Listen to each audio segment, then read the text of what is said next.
सभी पेंशन धारक व पेंशन भोगी भूतपूर्व सैनिक, आर्मी, नेवी, एयरफोर्स के वेटरन्स, सभी भूतपूर्व सैनिकों को राम राम। 28 मार्च सैनिक खबरों में आप सभी का स्वागत है। बहुत ही इंपॉर्टेंट अपडेट, बहुत ही महत्वपूर्ण। भूतपूर्व सैनिकों को ये बात जानना जरूरी है कि सरकार की मंशा है यहाँ पे 8 सीपीसी में फायदा क्या पुराने को नहीं मिलेगा, क्या भेदभाव करेगी सरकार।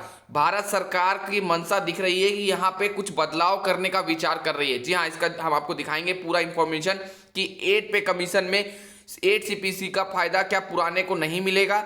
इसके ऊपर पूरी अपडेट बताएंगे आपको। ईसीएचएस पोलो क्लिनिक में जाकर सेल्फ डिक्लेरेशन फॉर्म अति महत्वपूर्ण है, आप जाके वहां पे जरूर साइन कर लीजिए। 30 जून से पहले सभी भूतपूर्व सैनिक, भारत सरकार 8 पैक में बदलाव करने का विचार कर रही है, इसके ऊपर अपडेट है। और 2 साल का आपको चिल्ड्रन एजुकेशन अलाउंस मिलेगा।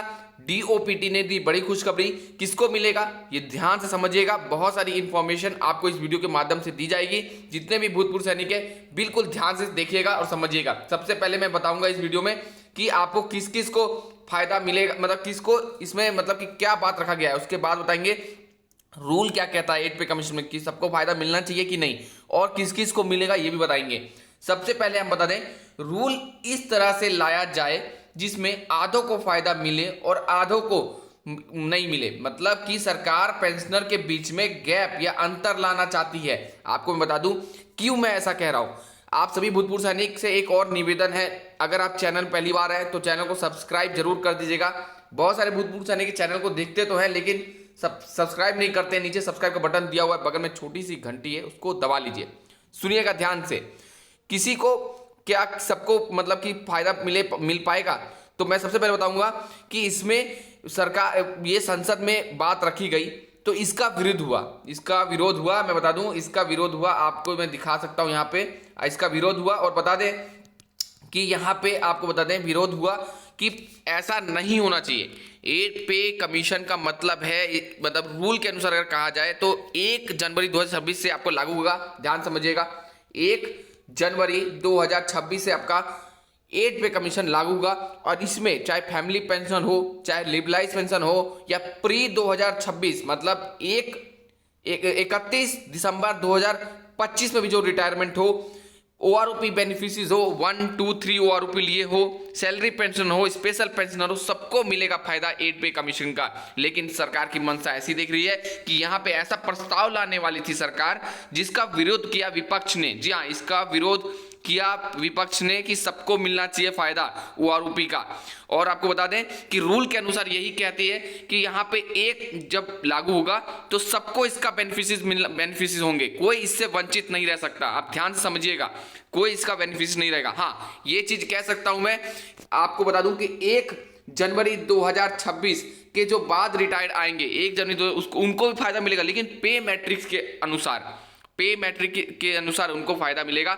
और जो उनसे पहले 31 दिसंबर 2025 तक रिटायर होंगे उनको पूरे को 8 पे कमीशन एसीपीसी का संपूर्ण फायदा दिया जाएगा। तो आई होप आप समझ गए होंगे। तो मैंने ये चीज आपको पहले क्लियर की कि आप लोग का देखिए ये वाला भी चीज है जो यहाँ पे जारी किया गया था। तो 8 पे कमीशन का आप पूरा समझ गए होंगे कि यहाँ पे सबको फायदा मिलेगा, इसमें कोई भी ऐसा पेंशनर नहीं होगा जो वंचित रहेगा। तो सबसे पहले मैंने आपको ये क्लियर कर दिया क्योंकि ये संसद में इसके बारे में चर्चा हुई थी और सरकार की ऐसी मंशा दिख रही थी कि किया जाए, लेकिन उसी टाइम विपक्ष ने विरोध कर दिया। चलिए दूसरी न्यूज की ओर पढ़ते हैं। 30 जून से पहले सेल्फ डिक्लेरेशन साइन कर लीजिएगा। सेल्फ डिक्लेरेशन साइन करने का लेटर दिखाएंगे। पोलो क्लिनिक में जाकर ईसीएचएस कार्ड का मिसयूज किया जा रहा है। जी हाँ, सही समझा आपने, ईसीएचएस कार्ड का मिसयूज। इसमें हॉस्पिटल और बेनिफिशियरीज की मिली भगत है। जी हाँ, कार्ड दूसरों को ना दे, अपने कार्ड से दूसरों को इलाज का बेनिफिशियरी ना बनाए। यहाँ पे आप देखिए, ये देखिए लेटर जारी हो चुका है। लेटर है 21 मार्च 2025 का, central organisation ECHS adjutant general branch से निकला है। और आपको बता दें यहाँ पे सभी को भेज दिया गया है। इसमें साफ साफ लिखा हुआ है self declaration preventing misuse of ECHS card. और आपको 30 जून से पहले जितने भी इसके बेनिफिशियरीज है जाके अपना अपना पोलो क्लिनिक में डिक्लेरेशन सेल्फ कर दे, क्योंकि इसमें मुझे पता है कि 2-4% ही ऐसे होंगे जो ऐसा कुछ कर रहे होंगे, जो कानून है, जो विधि है उसका पालन नहीं करेंगे तो आपको फिर ये सब भागदौड़ और एडवाइजरी जारी होगी। तो आप लोग ऐसा काम ना करें। यहाँ पूरी जो लेटर निकल के आ गई है, आप लोग इसको इंस्ट्रक्शन को पढ़ भी सकते हैं कि जो भी बेनिफिशियरीज है वो जाके अपना 30 जून से पहले यहाँ पे अपना डिक्लेरेशन साइन कर दे। चैनल को सब्सक्राइब जरूर कर दे। आप लोग से अपील है, एक छोटी सी अपील है, रिक्वेस्ट है और आपसे अनुरोध भी है। चलिए आगे बढ़ते हैं। आपको अब बता दें कि नई शिक्षा नीति आने के बाद बता दें डीओपीटी ने दी बड़ी खुशखबरी। 2020 के अनुसार बच्चों को शिक्षा भत्ता और छात्रावास सब्सिडी की मतलब कि पूरी मतलब प्रतिपूर्ति एक बार में छूट। अब देखिए इसका लेटर भी निकल के आ गया है। लेटर आपको दिखाते हैं, ये लेटर है, देखिए ऑफिस मेमोरेंडम जारी किया गया है 14 मार्च 2024 का। ये है पहला वाला। इसमें पहले क्या होता था और अब क्या होता था मैं दोनों आपको बताऊंगा। चलिए सबसे पहले आपको मैं बता दूं कि पहले ये जो एडवाइजरी थी उसमें क्या होता था।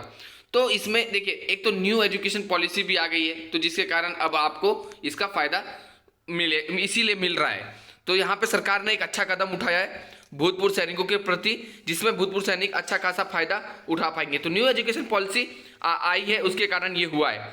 तो पहले क्या होता था, देखिए पहले जो होता था आपको जो रिलैक्सेशन मिलता था, टाइम रिलैक्सेशन, जो चिल्ड्रन एजुकेशन और हॉस्टल सब्सिडी में गवर्नमेंट एम्प्लॉय को, वो देखिए पहले 2 साल से पहले का मिलता था, मतलब केजी यूकेजी का मिलता था। लेकिन अब क्या है, इफ रिपीट करना पड़े, न्यू एजुकेशन पॉलिसी आ गई है, तो अब इसमें क्या है कि एज फैक्टर भी है। तो एज फैक्टर के अनुसार अगर रिपीट करना पड़ता है तो उस 1 साल का भी वापस आपको चिल्ड्रन एजुकेशन मिलने का आप हकदार है। तो 2 साल पहले से आपको मिलेगा। तो जो भी बेनिफिशियरीज है इसका फायदा उठा सकते हैं।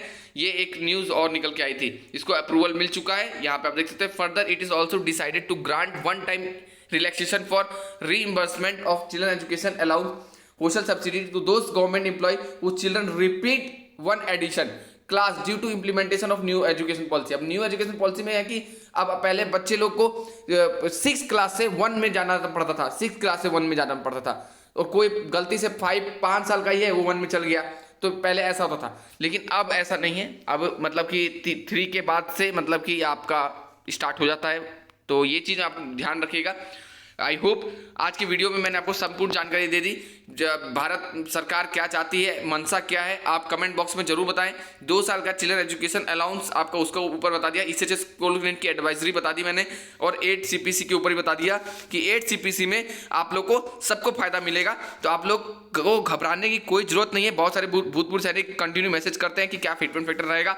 देखिए एक चीज़ और समझिएगा, चाहे सरकार लेट से 8 पे कमीशन लागू करे, लेकिन आपको फायदा 1 जनवरी 2026 से मिलना ही मिलना है। तो एरियर मिलेगा, चाहे 26 में ना करके 27 में करे, 28 में करे, लेकिन 1 जनवरी 2026 से 8 पे कमीशन लागू हो जाएगी। ऑफिशियली नहीं होगी लेकिन हो जाएगी, क्योंकि आप लोग का उस दिन से अब स्टार्ट हो जाएगा। तो एरियर भी आपको मिलेगा बाद में। चैनल को सब्सक्राइब कर सकते हैं अगर आपको हमारी वीडियो अच्छी लगती है। एक चीज़ और, आप किस राज्य से देख रहे हैं कमेंट बॉक्स में जरूर बताएं, ताकि मैं उस राज्य का जॉब्स, जो भूतपूर्व सैनिकों की नौकरी, प्रिविलेज वेलफेयर की न्यूज़ जो आती है वो भी मैं बता पाऊँ, क्योंकि बहुत सारे भूतपूर्व सैनिक चाहते हैं कि उनके राज्य में उनको नौकरी मिले। तो आपको मेंशन करना होगा, डिस्क्रिप्शन में जाके लिख दीजिएगा आप कमेंट बॉक्स में अपना राज्य का नाम, और सब्सक्राइब कर लीजिएगा। धन्यवाद।